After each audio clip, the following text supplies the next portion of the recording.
Jangan goyah. Okey, selamat datang ke Sembang Sombong Rival.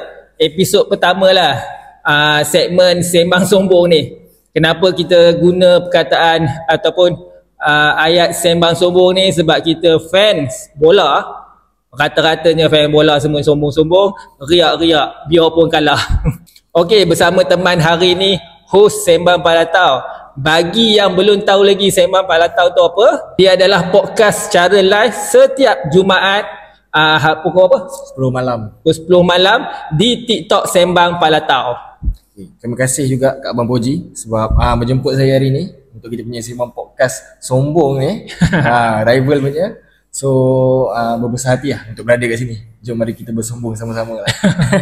Okey, Haikal adalah seorang fans tegar Liverpool. Game week seterusnya pada game week 8 kita akan bertemu dengan Manchester United. Okey, kita tolak ke tepi dulu segmen tu. Kita pergi ke segmen pertama. Teman nak tanya Koma lah. Apa kedudukan ataupun keyakinan Haikal Liverpool season ni? Keyakinan saya lah untuk Liverpool season ni mungkin berbeza sikit sebab kita ada squad baru, squad yang orang kata banyak jugalah yang masuk dan banyak yang keluar. So kita nak dapat chemistry tu orang kata lambat sikit. Orang cakap kita tengah engine baru nak bergerak. Okay. So awal-awal ni mungkin akan ada kekecewaan sikit. dah kecewa dah tu 3 kali berturut. Tapi jika sekali dapat tune dah, will be unstoppable lah. Tapi teman rasa teman nengok awalnya Koma macam dah tune dah. Sebab Koma dah nombor 1 sampai ke game week berapa? So ke game week 5 tak salah saya 5 ke 5 ke 6 lah. 5 ke 6. Jadi kalah dah 2 kali kan. So 5 lah. So yang tukar nombor 1 tu adalah tim teman lah Arsenal. So Koma rasa season ni Koma dah rasa goyang dengan Arsenal ke tidak? Masih belum lagi sebab Arsenal tengah on form kan, Liverpool yang tengah off form ni pun beza point dengan Arsenal 1 point je. Okay. So kalau Liverpool dah dapat tune tu boleh lah. Berapa kali nak tune season ni? Dia perlukan masa lagi kan. Kita akan gunakan ayat fan Arsenal lah.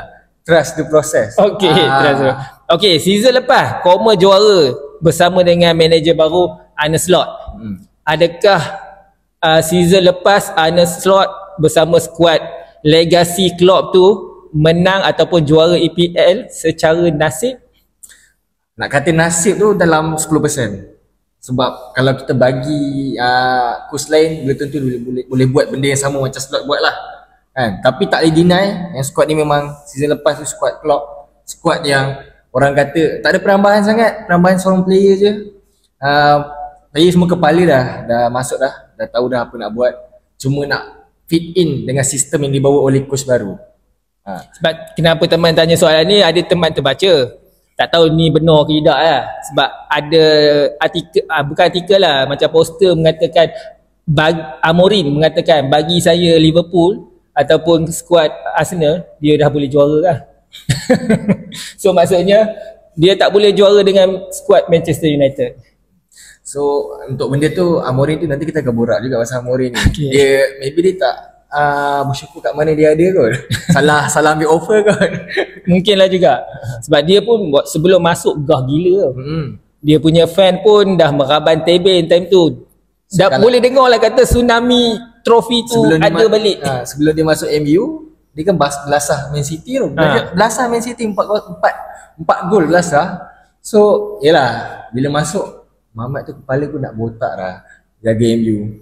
Okay, balik tadi teman khabar yang adakah Slot menang nasib masuk teman juara season lepas tu, adakah dia nasib? Bagi teman, nasib tu memang ada sebab dia bernasib baik mendapat legacy squad daripada Klopp yang memang ready untuk juara pada season lepas.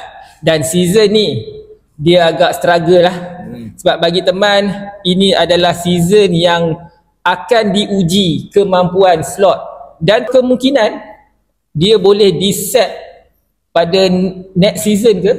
Sebab kalau dia tak dapat perform well macam season lepas, kemungkinan dia boleh kena sack. Dia possible kena sack tu mungkin tak besar sebab kita bukan MU. Kita bukan MU yang sack ni. Tapi dia akan ada sikit yang pertikaian lah. Sebabkan Arne Slot ni dia dapat benda yang Klopp tak dapat. Mana zaman Klopp mana kita nak tengok spend banyak macam tu dalam satu transfer window. Kan? Jadi bagi saya tekanan tu akan ada dekat Slot, tapi saya percaya kat dia sebab kiranya ni first season dia beli buat pertukaran squad yang dia nak. So dalam fikiran dia mesti adalah apa dia nak buat, perancangan dia. So saya masih bagi masa lagi lah. Okey, bercakap bab pembelian tu, adakah puas hati dengan karakter ataupun style gaya player yang dibawa masuk? Contoh macam boleh dikabulkan nama-nama besar jugalah, walaupun datang daripada kelab-kelab macam Frimpong, tak adalah besar sangat kelab dia kan, tapi dia high profile juga player dia. Dan satu lagi yang nama besar tu apa? Florent Wirtz tu. Florent Wirtz tu kita boleh bincang nanti. Adakah dia flop ataupun apa? Kita nak dengar daripada Haikal. Dan satu lagi, teman nak pertikaikan pembelian, bukan maksudnya tak boleh beli. Dengan Liverpool tukar habis. Okay, maksudnya dia macam nak cuba saling kulit. Okey. Untuk buang legasi Klopp punya player kan. Okey. Cuma teman pertikaikan adalah terlampau cepat diserap masuk untuk first E. Sebab kita boleh tengok season lepas walaupun trend dah keluar, ada pengganti dia sebenarnya Conor Bradley belah kanan, belah kiri Robertson tu memang itu tempat dia. Dan season ni terus Kerkas ganti Robo, belah Conor Bradley terus dibagi pada Frimpong. Ya, Frimpong adalah nama besar daripada Conor Bradley, tapi Conor Bradley ni dah develop, dah main lama dengan Liverpool. So dia adalah pemain muda, sepatutnya dia diangkat juga. So adakah disebabkan percaturan Slot yang terburu-buru menggunakan player baru? Satu, dia kadang manager ni semua dia ego. Player dia beli kan, saya nak buktikan yang player dia beli tu berguna. Tapi saya setuju yang mungkin gantikan Robo dengan Kerkes. Memanglah Kerkes mungkin proven EPL, dan bagi saya Robo can give more than what Kerkes do lah for now. Untuk Frimpong pula mungkin case yang Bradley injured awal-awal season tu. So Frimpong terus diserap. Bagi saya dia overall tak nak kata okay, just above average lah untuk performance dia lah. Untuk Florian Wirtz pula agent dah lepas kan 007 kan? Dah lepas dah 008 ni. Dia link up dia ada. Orang kalau orang tengok dia jumpa, kau cari kat TikTok nanti ada highlight dia kan. Cuma mungkin squad tu terlampau banyak star. Okay. So tugas kau nak men-score assist bukan kat kau lah. Cuma mungkin saya rasa boleh lebih lagi lah untuk dia punya orang cakap apa, times will come but not now lah. So saya rasa tempat lain struggle lagi. Okay, untuk Florent Wirtz ni, bagi teman, kita bukan nak harapkan dia score sebab dia bukannya striker. Tapi dia adalah boleh dikabarkan as a playmaker ataupun contributor punya player. Tapi assist pun tak ada ni. Untuk sorry Wirtz, aku tak mampu pertahankan kau. sebab okay, kalau saya pun mungkin mengecam jugalah. Sebab dia mungkin awal-awal kita menang tu orang tak pandang sangat lah dia tu perlu assist ke apa. Tapi bila kita dah kalah ni, kita akan mempertikaikan jugalah sebab bukan murah. Iyalah, bukan murah. Paling mahal kan. Adakah satu lagi faktor body tu, fizikal dia tu boleh dikabarkan tak sesuai dengan EPL yang keras, dan dia pun tahu, dan dia pun bekas pernah kena ACL. Sebab kita boleh nampak Florent Wirtz ni macam terlampau berhati-hati. Dia dapat bola je dia nak lepas bola tu cepat. Dia tak nak pegang bola tu lama. So adakah faktor tu yang buatkan dia tak dapat nak adapt lagi dengan EPL. So kalau betul faktor tu, faktor fizikal, masak sebab kita tak boleh ubah EPL punya style kan. Betul. Dia yang kena ubah. So bagi saya dia dalam fasa nak sesuaikan diri lah. Sesuaikan diri. Benda tu ambil masa juga. Okay, kalau mungkin pace dia slow. Kalau kita banding dua orang yang sama lah, Frimpong dengan ni. Frimpong so pace dia ada pace Premier League dah, laju. Mungkin Words ni dia perlukan ni lah, dia punya adjustment lagi. Sebab dia pun nak kena link up dengan striker-striker. Hari tu ada yang dia punya highlight yang dia link up dengan Isak. Okay. Cantik lah, tapi tak berakhir pada gol lah. Tapi kalau benda tu boleh diperkemaskan lagi, boleh jadi berbahaya lah. Okay. Kalau faktor fizikal, adakah Florian Wirtz ni perlu jadi macam Kai Havertz buat badan, main kat gym sikit? Untuk saya, dia banyak case sebenarnya kalau player-player yang kita nampak. Okay, saya bagi contoh Kai Havertz satu. Trend dulu. Trend awal-awal lepas dia naik Nathan Klein, nama dia tak saya kalau saya salah sebut, tak maaf lah. Right back Liverpool dulu. So dia injured, Trend dapat peluang pula. Badan ni dulu keding lah juga. Tapi main time tu bersungguh. Tapi bila dah start buat body, makin lama makin malas. Malas bukan kata, tapi Kai Havertz pun nampak lah efek tu sikit. Ada. Tapi itulah dia injured balik kan. Tak tahu balik. Disebabkan injury tu terlampau kuat main gym ke ataupun terlampau kuat training. Tak tahu lah. Tak tahulah. Okey. Ni nak balik juga. Masih lagi nak sembang pasal team teman lah ya. Arsenal kan. Sila. Sebab Arsenal dah nombor 1 sekarang ni. Beza 1 point. Okey. Adakah masih lagi goyang dengan Arsenal disebabkan teman boleh khabar lah. Rata-rata fan rival lah. Kalau dia orang kritik ataupun nak troll Arsenal, botol lah apa semua kan. Ya, teman tahu, teman akui Arteta lama dah dengan Arsenal. Dah hampir 6 tahun. Okey. Tapi konsistensi dia tu tak boleh dipertikaikan. Dia punya progress kita boleh nampak. Even waktu kami dah lama berapa tahun tak main UCL, bila masuk UCL dapat main pergi ke semi, ke quarter, lepas tu next season pergi ke semi. So nampak progress tu ada. Dan even dalam EPL pun kami fight title every season. Cuma problem dia ada juga yang kuat mengatakan Arsenal ni awal musim je, maksudnya awal season dia akan perform well, lepas Christmas dia problem. Cuma teman nak khabar lah, season ni berbeza daripada season lepas. Kita punya problem dah diatasi. Problem sebenar dia adalah squad depth. So bila tengok Arsenal punya squad depth, tak goyang ke? Bagi saya, untuk saya lah, saya tak goyang pun. Tak goyang sebab problem is solved. Problem is solved. Tapi boleh kita tak pasti lagi yang player-player yang ada lain tu boleh mungkin awal ni nampak benda tu jadi lah, dah masuk ke pertengahan season mungkin dah ada injury, tak ada problem lah. Ada berapa season kat alasan kita ini injured. Kalau tak injured ni mesti dah menang ni. Season ni masih lagi ada injured, kita boleh nampak, tapi dah di cover dengan squad depth yang boleh ganti dan perform. Okay, dia tak ada, bukan sekadar ganti saja. So yang mengganti tu pun boleh buat kerja atas padang. Cuma masalahnya bagi saya lah, dia mungkin lebih kepada apa Arteta akan buat. Cuma Arteta ni dia macam Pep sikit. Bila dia dah ke atas, lepas tu gap tu makin dekat kan, dia akan overthinking. Arteta ni ada overthinking dia. So benda tu yang akan membunuh Arsenal kalau Arteta berbuat sedemikian lah. Ya, dia memang overthinking. Kau tengoklah cara dia train dia dengan mentalnya, dengan pilot jet fighter yang pilot baru tu, semua benda-benda baru dia buat. Ya, dia ni lagi yang nak pergi Anfield, dia pasang speaker tu kan. Tapi tak apa, itu memang style dia dan terbukti nampak Arsenal semakin ada progress. Tak macam Manchester United. Terpaksa sebab Manchester United, Arsenal semuanya struggle tengah nak dapatkan balik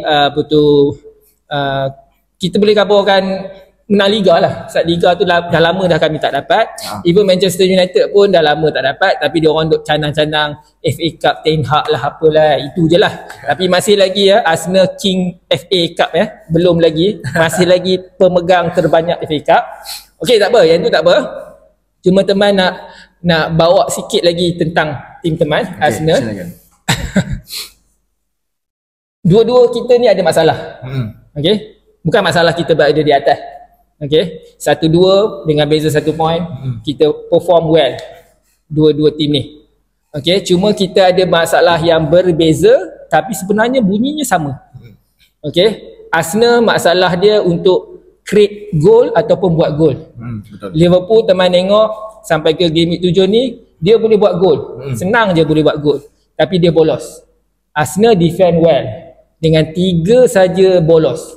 So kat situ adalah perbezaan yang sama. Maksudnya berbeza tempat saja. Sebab tu kita berada 1 dan 2. So adakah dah tahu masalah dia? Arsenal pun ada masalah dia. Kalau dua-dua ni dapat selesaikan masalah tu, memang kita akan 1-2 dia all the way lah. macam kes yelah City dengan Liverpool dulu lah. Point mungkin sampai 90 lebih dua-dua. Tapi Liverpool lah. Yang tadi ada mention 3 gol kan, yang kena bolos kan. 1 gol tu free kick daripada slide itu menunjukkan defend Arsenal ni dia bila open play open play tak dapat nak masuk. So dia mengharapkan benda-benda macam tu. Nak dapatkan gol tu kena bucu habis. Tak tercapai oleh Raya. Okay. Tapi itu adalah compliment lah, bukannya nak kutuk ke apa, tapi kita boleh nampak itu adalah kelemahan masing-masing, kelebihan masing-masing. Betul. So teman dah khabar dah 1-2 ni. Nak tanya sikit. Ni nak cerita lari sikit. Adakah City akan cuba masuk line? Alamak. Dia City ni sejak season lepas ni dia dah macam pengganggu lah. Tapi bagi saya tak liga. Haaland tu menyeramkan tu. Dia menyeram.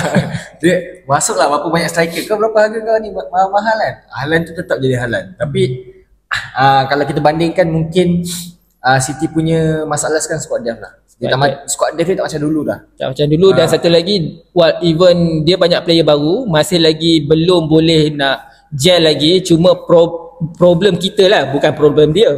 Masalah striker dia Haaland tu, dia boleh buat projek seorang-seorang. Bagi je bola kat dia, bola. Dia biasa kalau tim-tim besar ni, problem kita ni bila kita tengah nak konsisten ni, kita lawan tim-tim yang tak patut kita kalah. Tak boleh menang, kita tak menang. City ni dia macam mana pun dia punya tu, dia lawan tim yang patut dia menang, dia boleh menang. Contoh macam tim mid-table ke bawah, dia akan menang. Cuma masalahnya mungkin lah ada mungkin sangkut sikit-sikit tu yang buat dia orang tak ni. So City daripada dulu macam tu. Sebab dia kadang-kadang result tak menyebelahi bila lawan Big Six. Sebab ni lah Pep jadi overthinking lah. Okay, kenapa teman kaitkan dengan City? Sebab teman nak kabarkan ataupun nak bertanya dengan Haikal, adakah City saja yang akan cuba ganggu 1-2 kita ni? Chelsea macam mana? Okay, untuk perkara tu dia sebenarnya lagi nampak. Kalau kita tengok lah, Chelsea tu lagi memberi tekanan lah, Chelsea tu. Sebab kita nak banding cakap squad kan, Chelsea tu boleh buat 2 squad. Chelsea tu boleh buat 2 squad. Tapi Chelsea ni mungkin kekurangan dia adalah experience. Player semua tengoklah, kau beli player tu umur berapa kan. So Chelsea kurangnya kat situ. Tapi saya rasa yang lagi akan mengganggu mungkin City lah. Bagi teman pun masih lagi City, walaupun dia ada problem dia di bahagian player-player baru ataupun bahagian defense. Tapi ingat dia ada Donnarumma Donnarumma. Bayangkanlah Donnarumma tu macam mana Roma nak lepas, walaupun Arsenal dah berjaya bolos first yang bolos Donnarumma tu oleh Martinelli, itu pun terpaksa guna cheat. Bukan, memanglah itu gol padang kan, tapi itu adalah benda yang tak disangka, kesilapan juga pada defender, tak dapat nak kejar Martinelli dan bola tu chip. So kalau nak kabarkan yang City punya problem di bahagian mid ataupun defender, tapi dia dah ada Donnarumma yang boleh patahkan semua dah. Itu yang risau tu. Tapi kita dulu ada kerisauan yang sama. Sebab kita ada mimpi buruk yang sama dengan City ni. Dia banyak, City ni lagi banyak bagi harapan ni. Dia dah macam perempuan bagi harapan. Betul. So kita dah pernah berada kat tempat dua kan. Faham kan? Faham kan Liverpool rasa dulu kan? Faham. So maksudnya benda kita boleh jadi botol juga. Dua-dua botol juga. Mana tahu City tang corner kan. Dia sebabnya perubahan ni tu kat tempat yang crucial. Perubahan hilang player Kevin De Bruyne juga. Dia ibarat kalau Liverpool hilang Salah. Sama. Macam tu. So benda tu nak berubah tu banyak lah. Tapi kalau diorang dapat, kita patut risau dah. Okay, kita pergi ke segmen yang seterusnya, itu Game Week 8. Review sikit lah match antara Liverpool bertemu dengan Manchester United. Tim teman tak payahlah, tim teman confirm menang. Yakin kita nak ni. Sebab kalau nak kalah tu tak boleh. Seri tu adalah harapan, tapi menang tu memang anilah. Okay, tak apalah. Sebenarnya nak sembang pasal game tumpuan untuk Game Week 8 lah. Manchester United bertemu dengan Liverpool di Anfield Okay. So teman dah ada buat video hari tu berkenaan dengan faktor-faktor mana yang lebih kuat memenangi match ni. Faktor dia adalah sebenarnya Liverpool lah yang akan lebih kuat lah. Sebab faktor Anfield tu memang tak boleh nak dipertikaikan lagi lah. Tak boleh. Cuma kalau faktor Manchester United ni adalah faktor magic lah. Sebab apa? Amorim dikabarkan yang ini adalah last match dia untuk menentukan dia masih kekal lah berada di EPL, berada dengan Manchester United. Dan satu lagi, rekod back to back menang EPL masih lagi belum Amorim dapat. Daripada season lepas sampai lah dah Game Week 8 ni, dia tak pernah menang lagi EPL dua match berturut-turut. So sebelum ni dia menang dengan Game Week 7 tu dia menang dengan Sunderland dan terpaksa pula bertemu dengan Liverpool di Anfield. So kalau dia dapat pecah dua rekod ni, satu rekod dan dia berjaya kekal, bagi teman itu adalah faktor yang paling kuat membolehkan Manchester United buat satu benda perkara yang magic lah untuk match ni. So Koma rasa macam mana? Mana satu lagi? Faktor Koma ke? Faktor Liverpool ke? Anfield tu? Ataupun faktor yang teman khabar tadi? Mungkin lah bagi saya lah, dia macam lawan MU ni main 4 kali kita tahu dah result macam mana. Sama, dia kalau kita bagi pakai benda sama, MU tak akan dapat ubah. Tak boleh nak ni lah, orang cakap apa, atasi benda tu. Sebab problem dia orang sekarang ni, dia bukan masalah pemain ke, problem dia besar. Dan bagi saya, ada rumours yang lain kata dia diberi masa lagi. Dan benda tu yang patut dibuat lah. So untuk game ni, bagi saya, untuk fans MU janganlah berharap sangat. Serius. Ni bukan sombong tau. Ni jujur tak sombong. Dia jangan berharap sebab nanti sakit. Cuma bagi saya, kalau saya jadi owner MU ke, jadi Amorim sendiri kan, target kita bukan nak menang. Target dia, kalau apa-apa tim tengah off form yang teruk, dia beza off form Liverpool dengan off form MU ni. Liverpool off form, dia orang game tu dia orang tak dapat nak kalah satu tipis, tak dapat nak macam kita nak selesaikan game tu dengan cantik. MU ni daripada awal sampai ke habis hancur. Dia punya off form tu, bila game off form tu lah, memang kalah 3-0 kan. So untuk MU ni bagi nampak yang ada progress. Nampak kita gameplay dah cantik, bukti sikit. Takkanlah gameplay cantik last lawan Arsenal je. Yang game tu pun kalah. Yang itu memang Arteta punya gameplay memang nak main low block, main haram ball. Bukannya saja-saja. So nampaklah MU tu macam power semacam. So untuk bagi saya Amorim cuba, orang cakap apa, try to reduce the damage control lah. Faham tak? Janganlah kena malu. Memang kalau saya fans Liverpool, kalau boleh belasah 10-0 nak belasah nanti kan. Tapi realistik, nak menang lawan tim yang bekas juara ni, dia target tak kalah besar. Dapat seri tu dah rezeki dah. Sebab kalau MU ni sekarang kalah seri tu pasti menang tu rezeki. Itulah nasihat teman lah untuk Amorim kan. Memang ada rumours, kalau betul lah rumours ni mengatakan dia nak tengok, ini match yang terakhir lah, yang mengatakan untung nasib dia bersama Manchester United. Tapi bagi teman, jangan target menang, at least seri, sebab main kat Anfield, faktor Anfield tu kuat. Okay, mana tahu management tengok, okay, baru menang dengan Sunderland, lepas tu dapat seri dengan Liverpool di Anfield. So itu asbab untuk dia kekal. So jangan terlampau overthinking. main je lah low block, main haram ball ke apa kan. Tapi itulah seri tu kan. Boleh mimpi lah, boleh mimpi. Teman nak seri. Ya, At least Dia ada at least seri. Man U menang tu teman cukup memang senyum ke telinga lah. dia nak ni, dia nak kekal di atas selama tu. Iyalah, mestilah. Sebab MU Arsenal punya kelemahan ni adalah tekanan. Betul, So, dia nak gap tu jauh. Okay, faham? Okay, prediction Prediction. Teman nak tanya Koma, match ni adakah banyak gol ataupun banyak gaduh? Gaduh tu, kalau cakap pasal gaduh ni, sekarang dah tak macam dululah. Faham tak? Ya. Last pun rasa susah. Dia paling-paling pun kita, kalau kita suka tak gaduh yang dalam game.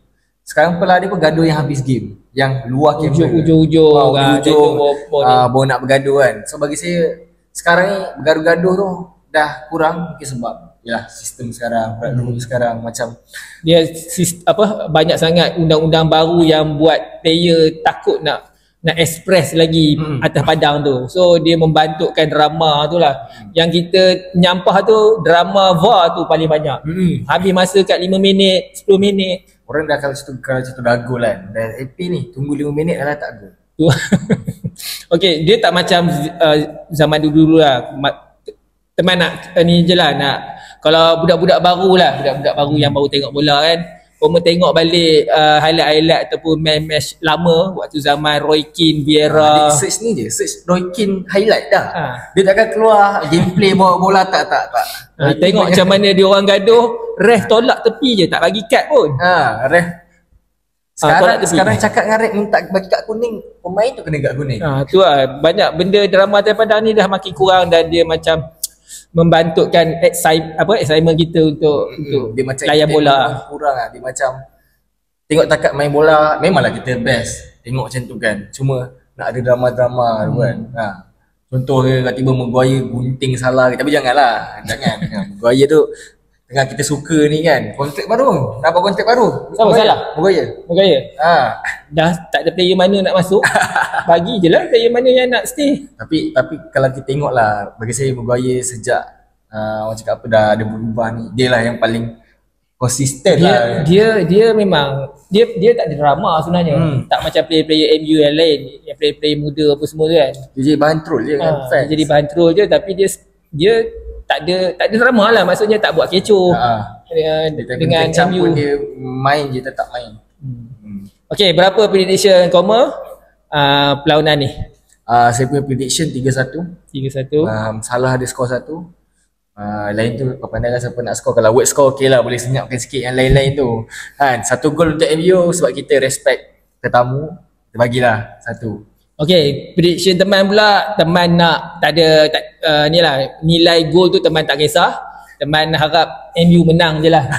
Paling command pun bagilah seri. At least kami boleh lah beza point tu lebih sikit. Okay, kita stop dulu sembang sombong kita kali ni. Kita jumpa next video. Terima kasih pada Haikal. Koma, jangan lupa layan Sembang Palatau. Konsep Sembang Palatau agak unik sikit. Dia setiap hari Jumaat jam 10 malam. Dia ada panel tetap kan? Ada panel tetap dan kita ada setiap minggu kita ada panel jemputan yang kita bawa, dan kita punya konsep adalah podcast live santai.